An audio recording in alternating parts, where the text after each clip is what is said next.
Mes sœurs, mes frères, bienvenue en cette méditation sur les textes de ce samedi 8 juillet 2023, en cette 13e semaine du temps ordinaire. Notre vie avec Jésus nécessite de garder une clairvoyance spirituelle. Nous ne pouvons pas retomber dans les errements passés.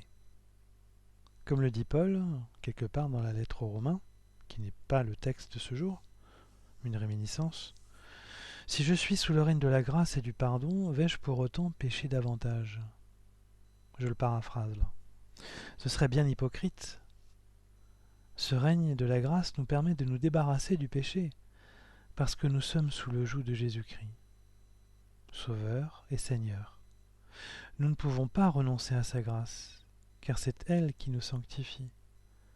Si nous perdons notre regard sur le Christ Sauveur, comme les Hébreux qui ne regardaient pas le serpent Sauveur, alors nous mourrons à notre péché et nous serons liés à Satan. C'est ce qui est arrivé à Ésaü dans le chapitre précédent durant la famine. Le chapitre précédent le texte du jour. Ce texte qui a montré de l'intérêt pour deux filles idolâtres. Enfin, Ésaü a montré de l'intérêt pour deux filles idolâtres. Ésaü a oublié Dieu et demeure préoccupé par la terre. Il avait déjà vendu et méprisé son droit d'aînesse. Il avait vendu à Jacob, pour lequel ce droit est important. Ce droit à Jacob lui permet d'être justement béni devant Dieu. Jacob connaît bien la loi de Dieu et la respecte. C'est un homme de Dieu qui a sa faveur, contrairement à Ésaü. Et Isaac, son père, est aveuglé au sens propre et au sens figuré. Il est devenu aveugle dans son amour pour Ésaü, son fils préféré. Et il ne voit pas sa cupidité et son idolâtrie. Rebecca, elle, est révoltée par cette situation.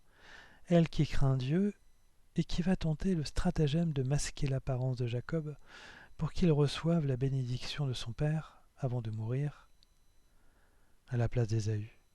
Bénédiction qui en soi est directement la confirmation de la bénédiction divine, car à cette époque le culte est encore familial à ce moment de l'histoire d'Israël. Nous avons ainsi deux personnes qui se laissent aller au péché, Isaac et Ésaü son fils. Voyez comme il est facile de basculer et de rester dans un état qui n'est pas conforme à la volonté de Dieu. C'est souvent la complaisance qui provoque ce basculement dans le péché. On s'accommode des événements, on s'accommode de nos désirs, de nos préférences, de celles des autres aussi, et on finit par ne plus rien y voir. Par ne plus rien voir, ni voir ce qui nous conviendrait vraiment en fait à la place.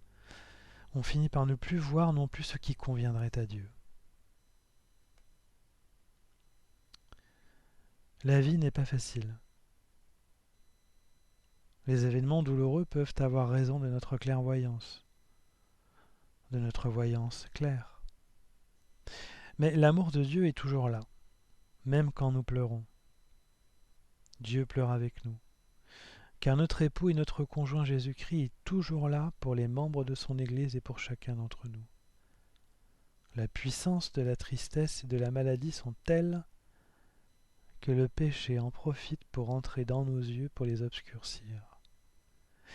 Mais ils ne peuvent pas éteindre la flamme que l'Esprit du Seigneur a mise dans notre cœur.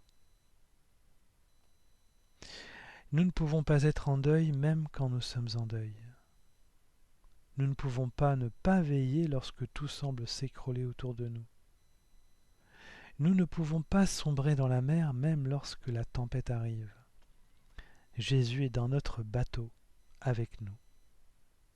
Il nous dit dans l'évangile de ce jour, « Les invités de la noce pourraient-ils donc être en deuil pendant le temps où l'époux est avec eux ?»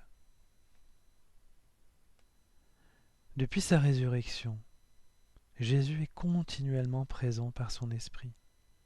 Il pleure avec nous, dans nos malheurs, et nous accompagnera jusqu'à la fin.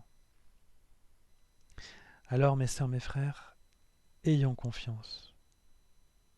Dieu nous porte pendant nos tristesses, en nous tenant dans ses bras. Il veille sur nous.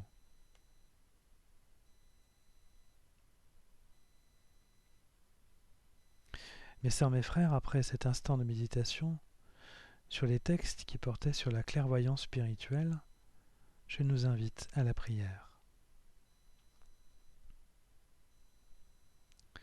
Ô Seigneur Jésus-Christ, par ton sacrifice et ton obéissance au Père, tu me soutiens, tu me portes, tu me souris, tu me rends la vie. Toi qui sauves, sauve-moi du péché et du malheur qui me frappe. Éloigne de moi les méchants et ces larmes qui me rendent aveugle. Il pleut dans mes yeux, mais mon cœur te sent présent, ta flamme me réchauffe. Jésus-Christ, tu es l'Emmanuel, Dieu avec nous, époux de l'Église. Sois avec chacun de tous ceux qui invoqueront ton saint nom. Seigneur Jésus, Fils du Dieu vivant, pardonne-moi, pauvre pécheur. Amen.